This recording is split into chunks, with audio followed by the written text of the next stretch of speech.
দেশের বাজারে ফের সোনা ও রূপার দামে নতুন রেকর্ড করেছে। এবার সোনার দাম ভরিতে ৪,১৯৯ টাকা পর্যন্ত বেড়েছে। এখন থেকে দেশের বাজারে প্রতি ভরি ২২ ক্যারেট সোনা বিক্রি হবে ২,৩৮,৮৭৯ টাকায়। ২০ জানুয়ারি থেকে সারা দেশে সোনার নতুন এ দর কার্যকর হবে। সোমবার রাতে বাংলাদেশ জুয়েলার্স অ্যাসোসিয়েশন এক সংবাদ বিজ্ঞপ্তিতে সোনার এর দাম বাড়ার তথ্য জানায়। বিজ্ঞপ্তিতে বলা হয়, স্থানীয় বাজারে তেজাবি সোনার মূল্য বৃদ্ধি পেয়েছে। সে কারণে সোনার দাম সমন্বয়ের সিদ্ধান্ত নিয়েছে বাজুস।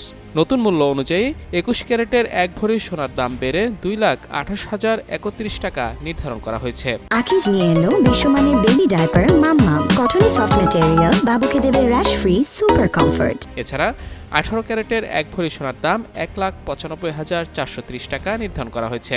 আর সনাতন পদ্ধতির এক ভরি সোনার দাম ১,৬০,১৪৭ টাকা নির্ধারণ করা হয়েছে।